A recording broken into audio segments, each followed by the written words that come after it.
Quel sauveur merveilleux je possède. Il s'est sacrifié pour moi. Et sa vie innocente il cède pour mourir sur l'infâme. Il renonce à la gloire céleste. Il renonce à la gloire céleste pour le plan rédempteur de Dieu. L'apparence est la plus modeste. Oh, quel prix pour me rendre heureux. Attaché à la croix pour moi. Attaché à la croix pour moi. Il a pris mon péché, il m'a délivré. Attaché à la croix pour moi.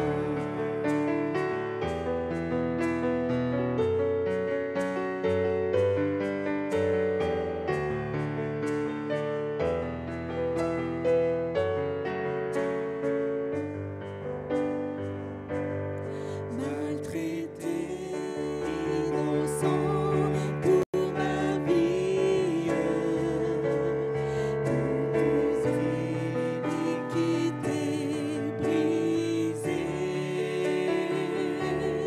il chargé de mes maladies, il mourut pour guérir, sauver. Attaché à la croix pour moi. Attaché à la croix pour moi. Il a pris mon péché, il m'a délivré. Attaché à la croix pour moi.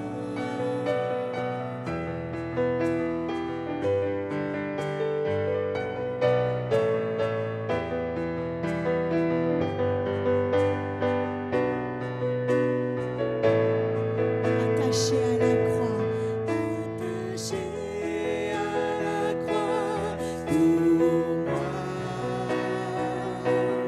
Attaché à la croix pour moi. Il a pris mon péché, il m'a délivré. Attaché à la croix pour moi. Il a pris mon péché, il m'a délivré. Attaché à la croix pour moi.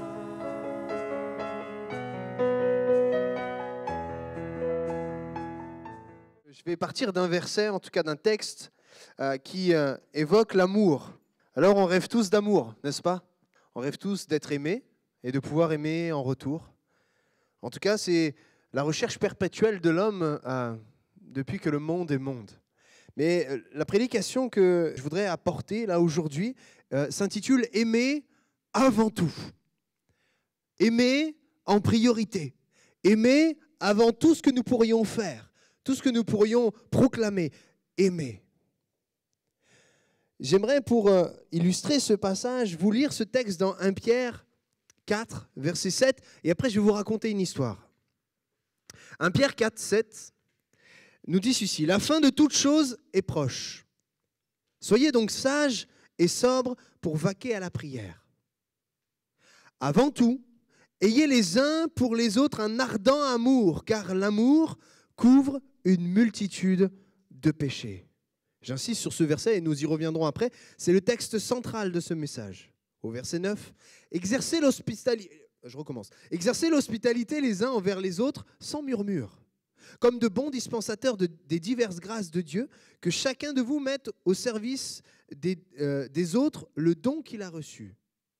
Si quelqu'un parle, que ce soit comme annonçant des oracles de Dieu, des paroles de Dieu, des prophéties. Si quelqu'un a rempli un ministère, qu'il le remplisse selon la force que Dieu communique, afin qu'en toute chose, Dieu soit glorifié par Jésus-Christ, à qui appartiennent la gloire, la puissance, au siècle des siècles. Amen. Je relis ce texte avant d'aller plus loin. Avant tout, ayez les uns pour les autres un ardent amour, car l'amour couvre une multitude de péchés. Pour illustrer ma prédication et un peu pour vous marquer d'une image, j'aimerais vous parler d'un roi, le roi de Macédoine, celui qu'on a appelé Alexandre le Grand. Cet homme, on l'a représenté de diverses manières. Si tu peux afficher l'image, bien entendu, s'il te plaît, Estelle. Merci. Alexandre le Grand, on l'a illustré à travers des sculptures, des peintures, des gravures, plein d'images. Et là, sous l'écrasante, voilà, on a moins cette impression, mais en réalité, cette statue est imposante. Et quand vous êtes au pied de cette statue, il est déjà sur un promontoire, il est magnifique, c'est Alexandre le Grand. Dans l'art, on précise que la finition de son visage, c'est à la façon d'un David. C'est un visage angélique, magnifique. À la sortie de l'enfance, dans l'art, voici comment on le représente. Au cinéma, on le représente comme ça, Alexandre le Grand. Il est beau, il est blond, il a une armure. Là, il n'est pas sur son cheval, mais on aurait pu prendre la même image. Mais voici comment était vraiment Alexandre le Grand. Alexandre le Grand était un conquérant, un homme de bataille. Et dans ce contexte où, vraisemblablement, il ressemblait à ça, alors on est d'accord que ma cicatrice que j'ai apposée sur l'image, voilà, hein, on voit que c'est fait de manière hasardeuse et peu professionnelle, mais vous imaginez son visage couvert de cicatrices. Et maintenant, avec cette image bien visuellement qui va rester là, je vous lis une histoire. Un peintre de l'Antiquité ayant été chargé de faire un portrait très ressemblant d'Alexandre le Grand se trouva dans un grave embarras. Pendant une de ces guerres, Alexandre avait reçu au front un coup d'épée et en avait conservé une longue cicatrice. L'artiste se dit, si je représente la cicatrice, j'offenserai les admirateurs du monarque. Et si je l'omets, la ressemblance ne sera pas exacte. Que faut-il faire? Il imagina un heureux procédé et représenta le grand roi, le front appuyé dans sa main, cachant ainsi la cicatrice. Cette histoire est tirée d'un livre que Dwight Moody a écrit, et il commente cette histoire par ces mots-là. Ne pourrions-nous pas nous représenter de même les uns les autres en posant la main de l'amour sur la cicatrice au lieu d'en faire ressortir toute la profondeur? Autant Alexandre le Grand voulait un portrait ressemblant, autant il fallait qu'il soit élogieux. Il fallait qu'il soit motivé par l'amour. Et cet artiste a trouvé cette idée de poser la main d'Alexandre le Grand. Je vais évoquer la main, mais maintenant, excusez-moi, je vais quitter Alexandre le Grand et revenir à notre Dieu, le vrai grand, le Tout-Puissant, celui qui veut étendre sa main sur nos vies. Et il est dit, et je relis, et ça c'est le texte qui suit, 1 Pierre 4,8, avant tout, ayez les uns pour les autres un ardent amour, car l'amour couvre une multitude de péchés. Le procédé du peintre évoque la volonté suprême du Seigneur d'étendre sa main, cette main d'amour qui est capable de couvrir toute cicatrice, tout péché, couvrir une multitude de péchés. Mais tout cela est motivé par le Seigneur, par son ardent amour pour nous. Le terme choisi par Pierre est ardent. Ce n'est pas un amour mesuré, c'est un amour ardent, comme un feu. Vous imaginez un feu qui vient à s'embraser au contact du bois. Vous rajoutez de l'huile, vous avez une flamme qui vous souffle. C'est ardent, c'est brûlant. Et l'amour de Dieu, il est ainsi qualifié. Il est ardent. Et Pierre, il utilise ce mot ardent. Certainement dans son cœur, il pense à l'œuvre de Dieu. Cette main qui a été lancée sur l'humanité, pour toi, pour moi, pour chacun d'entre nous, pour tous ceux qui placeront leur espoir en lui. Dieu a étendu sa main, mais pas de manière mesurée. Il a tout donné. Puisqu'il est dit dans Ésaïe 59, verset 1, non, non, la main de l'Éternel n'est pas trop courte pour sauver. Cette main qui vient couvrir sur la cicatrice de notre péché, vient couvrir nos péchés.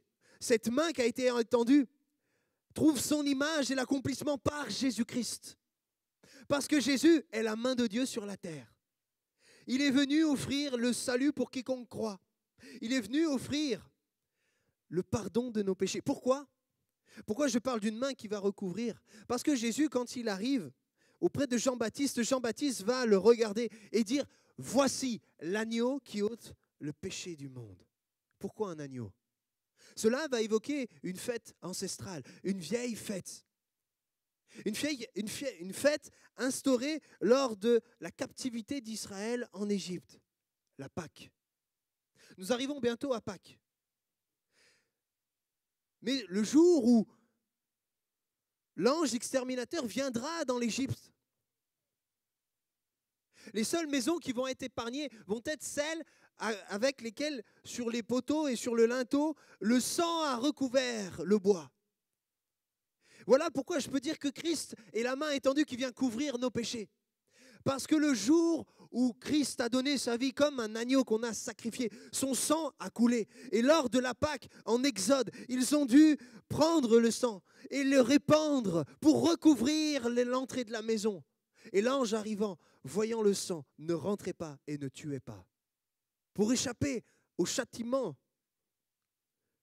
qui nous est destiné.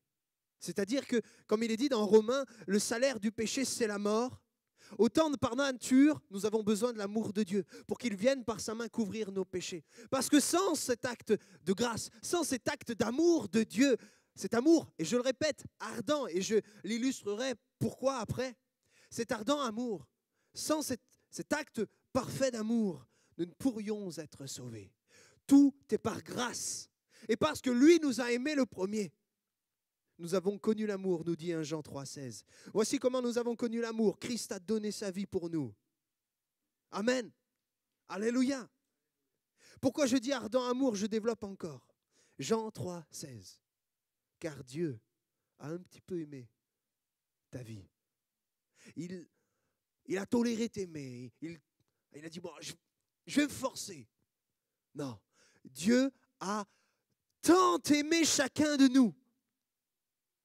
Dire le monde, c'est vague, mais chacun de nous, toi, tu es aimé de Dieu. Au point qu'il a mis sa main sur ce monde et il veut poser encore aujourd'hui sa main sur ta vie pour que tu puisses goûter à son amour, que tu puisses être réconcilié avec lui, pour que tu puisses goûter à cet amour ardent, cet amour brûlant, cet amour passionné pour ta vie. Parce que quand on offre ce qu'il y a de meilleur, c'est une preuve d'amour, ne croyez-vous pas? Si j'offre des fleurs recyclées à mon épouse, quel message j'envoie? Tiens chérie, j'ai trouvé un bouquet de fleurs par terre. Je t'aime. Est-ce que le message est passé? Non. Par contre, si j'arrive à mettre de côté pour lui offrir un solitaire d'un tarif indécent, je dis indécent parce que j'aurais méticuleusement préparé ma preuve d'amour.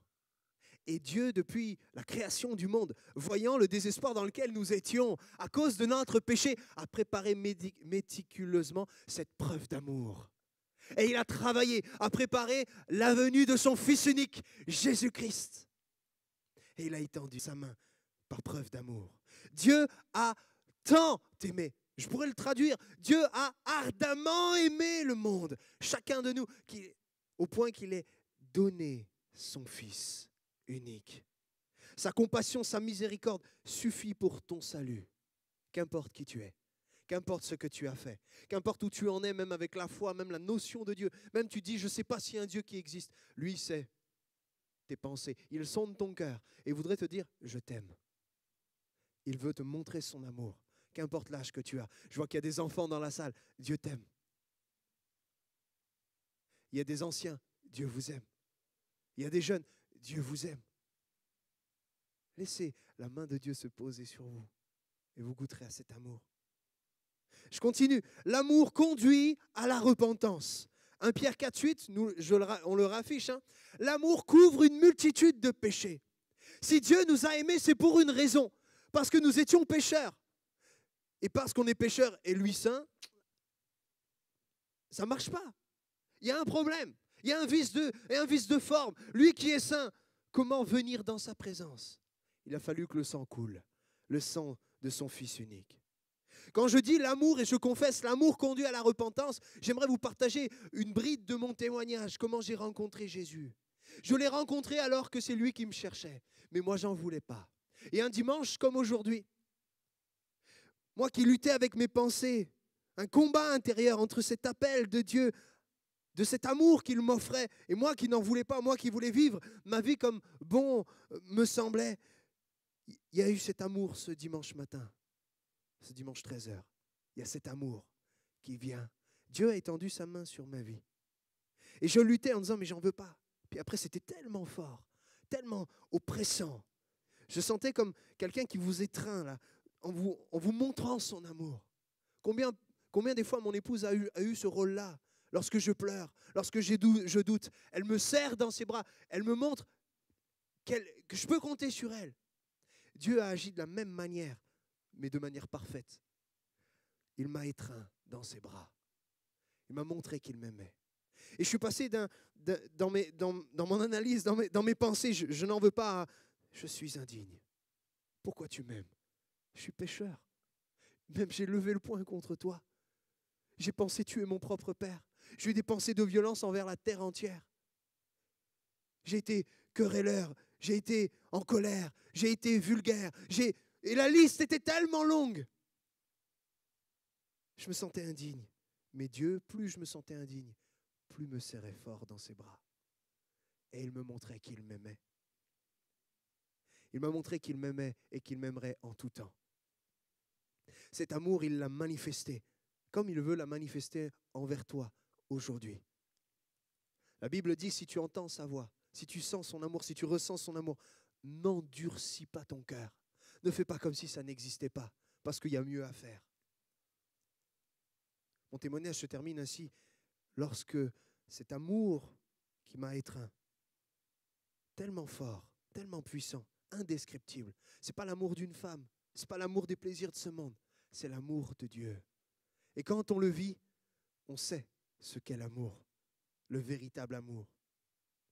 Parce qu'au moment où ça a été le plus fort, dans ce temps-là, j'ai été comme conduit à lui demander pardon.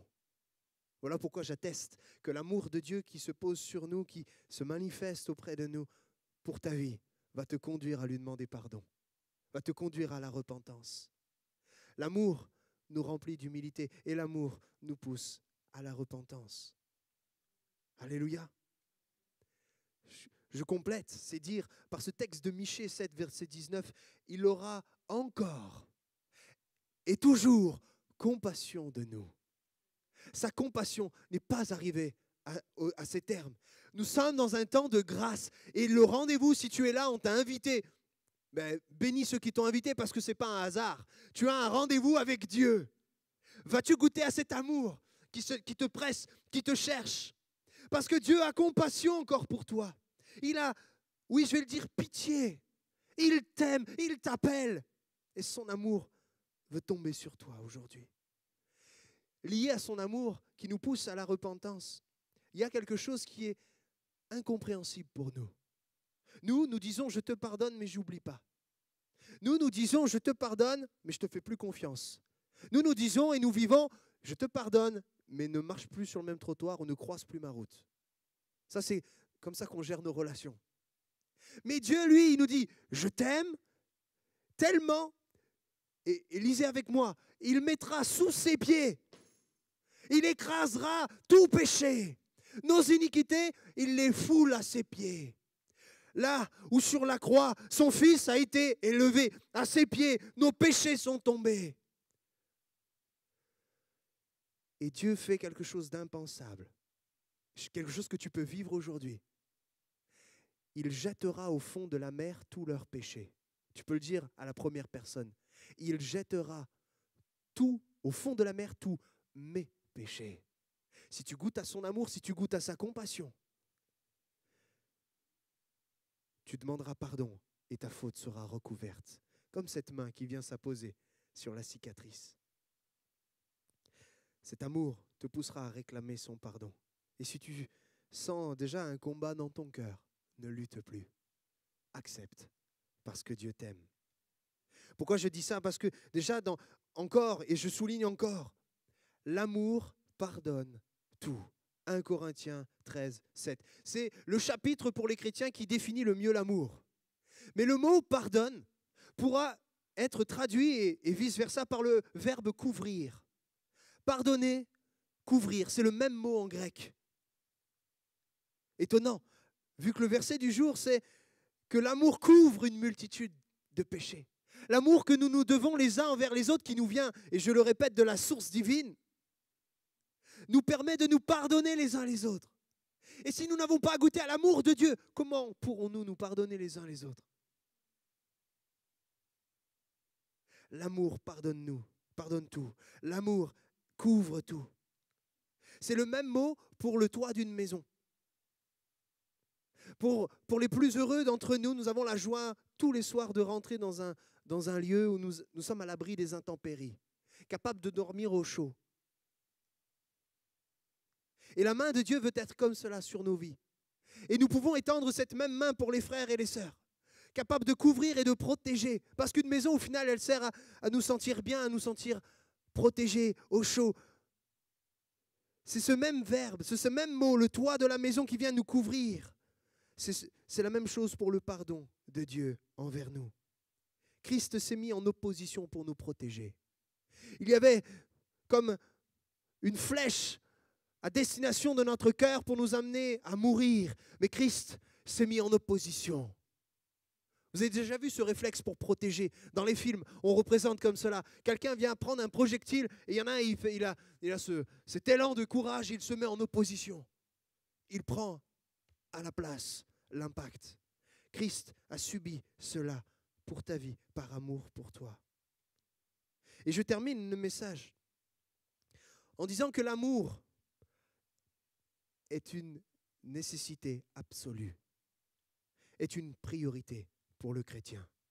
Parce que Pierre dit ceci dans ce même verset, avant tout, en premier, en extrême priorité, en priorité absolue. Moi, dans mes notes, j'ai mis en majuscule et en gras. Avant tout, bon, en plus je crie, donc ça arrange rien. Mais avant tout, ayez les uns pour les autres un ardent amour. Cet ardent amour que Dieu vous a donné, communiquez-le envers tous. Ayez les uns pour les autres un ardent amour, car l'amour couvre une multitude de péchés. Je complète, Jean 13, 34 à 35. Je vous donne un commandement nouveau. Aimez-vous les uns les autres. Jésus dit un commandement nouveau, un commandement prioritaire. Avant tout, aimez-vous les uns les autres, comme je vous ai aimé. Vous aussi, aimez-vous les uns les autres. À ceux-ci, tous connaîtront que vous êtes mes disciples, si vous avez de l'amour les uns envers les autres. J'aimerais t'inviter, mon ami, à tourner autour de toi et à regarder tous ceux qui sont autour là dans l'église. Regardez-vous. Regardez. Là, c'est un échantillon du corps de Christ. C'est un échantillon de ceux que Dieu aime. Vous avez vu, on est tous différents. On a des cultures différentes. On a une éducation différente. On a des passifs complètement différents. Il y en a, ils ont grandi à l'orphelinat. Ils ont été placés de foyer en foyer. Il y en a, ils ont eu l'amour des parents. Il y en a qui ont vécu simplement avec leur papa ou leur maman. Il y en a qui n'ont connu que la rue. Il y en a qui n'ont connu que la violence. On est tous différents. Mais parce que Dieu nous a tous aimés, il est capable de nous unir en un même lieu. Parce que si on est là tous, ce n'est pas le fruit du hasard ou parce qu'on n'avait rien d'autre à faire à 13h. C'est parce que Dieu nous a donné un rendez-vous. Tous connaîtront que vous êtes mes disciples si vous avez de l'amour les uns pour les autres. 1 Corinthiens 13, 13. Maintenant donc, ces trois choses demeurent. La foi, l'espérance et l'amour. ces 3 choses demeurent. Vous savez quoi? Il n'y a que l'amour qu'on peut remettre en cause. Parce que le chrétien, il peut dire « j'ai la foi ». Et si tu le dis, je te crois. Je peux pas sonder ton cœur, je ne suis pas Dieu. Tu peux me dire « j'ai l'espérance ». J'ai l'assurance de mon avenir. Tu peux le dire, je ne peux pas le remettre en cause. Par contre, je peux jauger ton amour. Parce que l'amour se prouve en pratique. L'amour, c'est pratique. Ce n'est pas un sentiment, c'est une décision volontaire. Aimer son prochain, c'est premièrement obéir à Dieu. Mais c'est agir dans la pratique. Pour illustrer cette pratique, j'aimerais vous parler du bon samaritain et terminer par cela. Le bon samaritain, il est opposé à 2 autres personnages dans cette histoire. Avant, nous avons le sacrificateur, un prêtre, un curé, un pasteur. Dites, il avait la responsabilité religieuse. Deuxième, c'est un lévite. Lui, il sert. Il a des responsabilités dans l'église. Il s'occupe de la vidéo, de la sono, je ne sais pas ce qu'il fait. En tout cas, il sert. Et le troisième, c'est un commerçant. Un homme qui n'était même pas toléré dans la présence des Juifs. Le premier, il est trop pur pour s'arrêter. Parce que dans la scène, je la redessine pour ceux qui ne liraient pas la Bible, dans la scène, un homme a été battu et laissé pour mort sur le chemin. Et des gens passent. Et nous avons 3 personnages. Le premier, c'est donc le sacrificateur, il est trop pur. Il regarde et continue sa route. Le deuxième, c'est le lévite, il n'a pas le temps. Il a trop de choses à faire. Et le troisième, croyant peut-être qu'il a plus de temps, je ne sais pas, c'est le bon samaritain. Lui, il est sur sa monture. Et lorsqu'il porte son regard sur cet ami mourant, sur cet homme qui est laissé et que ses heures sont comptées, il s'arrête. Il s'arrête dans ses activités. Il descend de sa monture. Il prodigue les premiers secours.